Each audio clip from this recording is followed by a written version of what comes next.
दोस्तों, आज एक बार फिर ईरान, इजराइल और यूएस के युद्ध के बारे में हम बातचीत करने जा रहे हैं।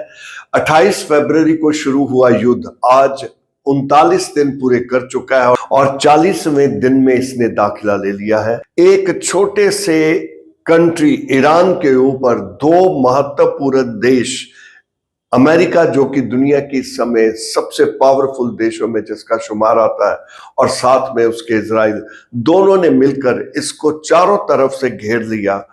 गल्फ ऑफ हॉर्मुज और कैस्पियन सी के अंदर इसे जल और थल दोनों तरफ से इसे घेर लिया। अपने वार प्लेन के सहारे इसके ऊपर अकस्मात आक्रमण किए।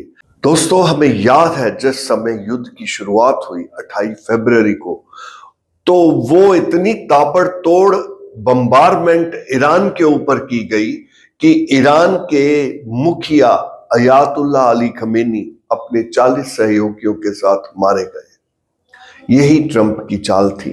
वो चाहता था कि ईरान का तख्ता पलटा जाए और नई सरकार जो कि उसके मुताबिक हो उसको वहां पे स्थापित किया जाए।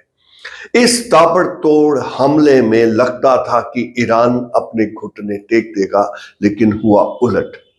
ईरान पे वक्त आते आते जैसे जैसे समय बीतता गया, इजराइल और अमेरिका उसके जो भी नए मनोनीत मुखिया होते उनको आक्रमण करके मार देता।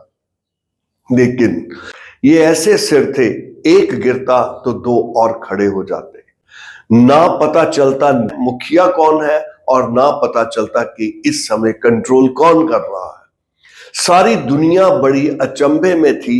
आखिर ईरान का इतना जबरदस्त संघर्ष, इसको नियंत्रण कौन कर रहा है, इसके बारे में पता नहीं चलता था।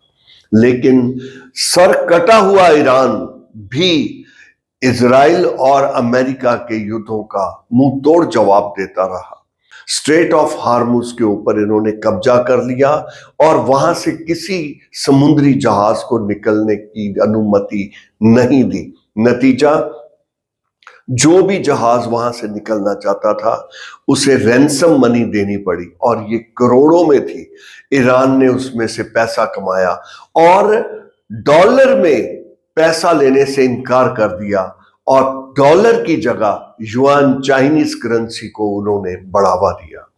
साफ पता चल रहा था कि वर्ल्ड दो ग्रुप में बढ़ चुका है। रशिया और चाइना ईरान के पीछे खड़े थे। इसमें कोई शक नहीं कि ये कभी भी सामने नहीं आए। चाहे वेनेजुएला का केस ही क्यों ना हम देखें, वहां पे भी वेनेजुएला का जो मुखिया था निकोलस मदुराओ, वो इंतजार करता रहा कि शायद अब चाइना, शायद अब रशिया मदद के लिए आएगा, लेकिन कोई नहीं आया और उसे अकेले ही ये युद्ध लड़ना पड़ा। और उस युद्ध में अमेरिका ने एक ही झटके में दोनों को, मदुराओ और उसकी पत्नी को, किडनैप कर लिया और वेनेजुएला का नक्शा ही बदल दिया। इसी प्रकार की नीति उन्होंने ईरान के ऊपर चलाई थी, लेकिन वो सफल ना हो सकी। ईरान और वेनेजुएला में बड़ा फर्क है। ईरान पिछले 20 साल से युद्ध की तैयारी में लगा हुआ है और वो जानता था कि मेरे साथ किसी ने नहीं आना, मुझे अकेले ही लड़ना होगा। वो अमेरिका के ऊपर तो आक्रमण कर नहीं सकता क्योंकि वो वहां से बहुत दूर है, लेकिन उसने अमेरिका के जो बेसिस बने, Yemen, Kuwait, Jordan, Saudi Arabia, UAE, Israel, जहां जहां उसके बेस बने हुए थे उसने वहां पे आक्रमण किया और जितना हो सका उसने अमेरिकन बेसिस के ऊपर आक्रमण करके अमेरिकन फोर्सेस, ट्रंप ने तो यहां तक कह दिया, मैं ईरान को स्टोन एज में भेजने जा रहा हूं। ये कभी सभ्यता हुआ करती थी, इसका नामो निशान मिटा दूंगा, ये सिर्फ इतिहास के पन्नों में रह जाएगा। और ऐसी चेतावनी उसने दी और साथ में 48 घंटे का समय दिया कि इन 48 घंटे में अगर ईरान यूएसए की शर्तें नहीं मानता तो उसे इस प्रकार की यूएसए के आक्रमण का सामना करना पड़ेगा और फिर मत पछताए और यहां तक कि उसने ईरान के लोगों को कह दिया कि मैं तुम्हें हर प्रकार की सहायता, हर प्रकार की सरकार का तख्ता पलटने में मदद करूंगा, और एक बार तख्ता पलट जाए तो मैं ईरान को जिस तरह था वो मैं उससे भी बढ़िया बना दूंगा। हर प्रकार का आश्वासन लोगों को दिया। उसे था कि लोग भड़केंगे, और जैसे 2023 और 24 में लोग अयातुल्ला खमीनी के खिलाफ बगावत की थी, शायद लोग सड़कों पे आ जाएंगे। वो और मंजर था, वो वक्त और था। आज वक्त बदल चुका है। इस लड़ाई ने लोगों के मनोबल को और मजबूत किया है। जिस प्रकार यूएसए और इजराइल ने, में रेलवे स्टेशन है, वाटर रिजर्वॉयर्स हैं और इलेक्ट्रिसिटी प्लांट्स हैं, इन सबको तबाह कर दूंगा। जब ये बात ट्रंप ने जग जाहिर की तो लोग, ईरान के लोगों ने एक ह्यूमन चेन बना के अपने वाटर रिजर्वॉयर को वहां पर ह्यूमन चेन बनाकर वो सब खड़े हो गए और उन्होंने ट्रंप को ललकारा, आओ और हमें सबको तबाह कर दो, देखते हैं तुम में कितना दम है। ट्रंप शायद इस चेतावनी से डर गया। ट्रंप के अपने घर में भी उसके खिलाफ लोग इकट्ठे हो गए थे। 6 लाख से अधिक लोगों ने ट्रंप के खिलाफ अमेरिका में जुलूस निकाला।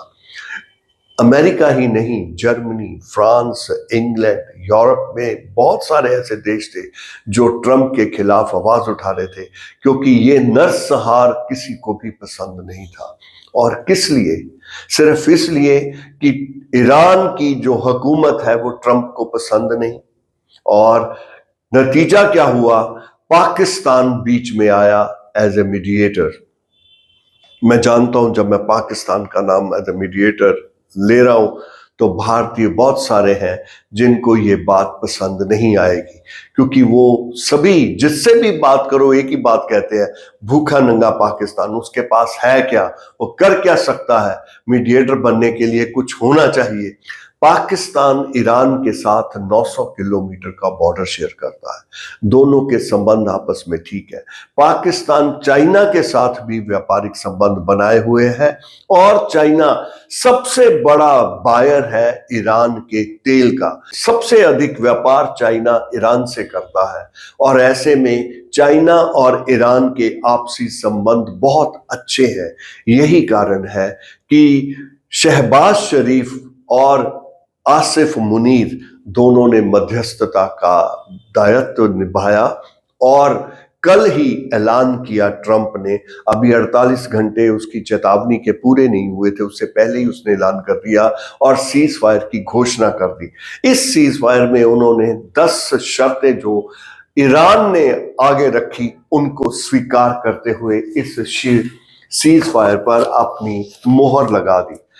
इस सीज फायर की सबसे बड़ी कमी यह थी कि ये युद्ध 3 देशों के बीच में चल रहा था, ईरान एक तरफ, इजराइल और अमेरिका एक तरफ। लेकिन इस सीज फायर में सिर्फ 2 ही देश बैठे, ईरान और अमेरिका।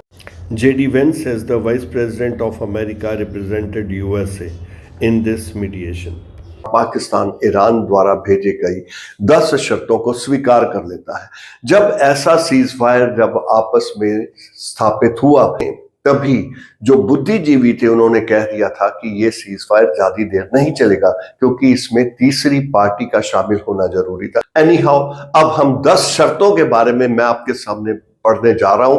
ये वो 10 शर्तें हैं जिनको पढ़ के ऐसे लगता है कि ईरान में इस युद्ध की विजय हुई और यूएसए इस युद्ध में हारा हुआ दिखाई देता है। वास्तविकता क्या है ये तो बाद में पता चलेगी, क्योंकि अभी तो 12 घंटे भी इस युद्ध विराम में नहीं हुए और एक दूसरे के ऊपर दोनों ने हमले करने शुरू कर दिए हैं। लेकिन इससे पहले कि आगे कुछ हो, आइए ये 10 शर्तें जो बड़ी महत्वपूर्ण है इनके बारे में जरूर जानें। मैं non aggression by either side, Iran जो है वो स्ट्रेट ऑफ हॉर्मुज के ऊपर अपना कंट्रोल, नियंत्रण बनाए रखेगा। यूरेनियम के ऊपर उसका कंट्रोल माना जाएगा। All primary sanctions on Iran to be lifted and secondary sanctions put on Iran that should also be lifted, and Iran will be free to do business with the countries which he desires.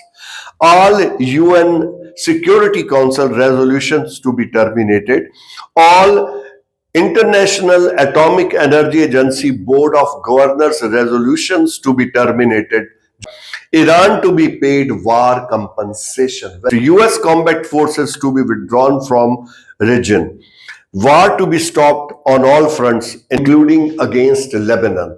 ये जब cease fire declare हो गया, लेकिन Israel ने उसी वक्त Lebanon के ऊपर आक्रमण करना शुरू कर दिया, और हर देश यही चाहता है कि जो थोड़ा सा समय मिला है उसके बीच में जितना अधिक दूसरे दुश्मन को डैमेज करा सकता है वो कर ले, क्योंकि बाद में तो सीज फायर अनाउंस हो ही गया है। अगर हम ट्रिब्यून के हेडिंग पे जाए तो ट्रिब्यून ने तो बड़ा क्लियरली लिखा है 2 वीक सीज फायर, और उसने एडिटोरियल भी इसी के ऊपर लिखा है फ्रेजाइल सीज फायर। और ट्रिब्यून ने इंटरव्यू छापा है नवदीप सूरी, जो कि एम्बेसडर टू यूएई और इजिप्ट में रहे, और उन्होंने तो ओपनली कह दिया कि ये जो सीज फायर आया, डाउट कि it will last so long, क्योंकि ये सीज फायर में बहुत सारी कमियां, जैसे कि हम पहले बात कर चुके हैं, में ऐसा लगता है कि युद्ध विराम नहीं हुआ और युद्ध की घटनाएं जो है उसके बारे में रह रहकर खबरें आ रही हैं। अमेरिका चाहता है इस मुसीबत से बाहर निकलना, क्योंकि ट्रंप का घर में भी बहुत क्रिटिसिज्म हो रहा है। बहुत सारे लोग सड़कों पर उतर आए हैं और ट्रंप के खिलाफ नारे लगा रहे हैं, उसको पागल करार दे दिया गया है, और उसकी जो अपनी ही रिपब्लिकन पार्टी के जो लोग हैं वो भी उसकी आलोचना कर रहे हैं। क्योंकि अगर ये युद्ध विराम की शर्तों को देखा जाए तो ऐसा लगता है ईरान युद्ध जीत गया और अमेरिका जो है युद्ध हार स्वीकार करता है। एक तो वार इंडेमिनिटी को दे रहा है, प्लस स्ट्रेट ऑफ हार्मुज पर कब्जा वो ईरान का मान लेता है, युद्ध विराम लग जाता है। ये भी मान लेता है अमेरिका कि वो सारे अपने जो वहां पे उसके अपने अड्डे हैं उनको वो खाली कर देगा, वहां से फोर्सेस है वो पीछे ले जाएगा। ये भी मान लेता है कि जो यूरेनियम एनरिच जगह है वो उस पर ईरान का ही अधिकार रहेगा।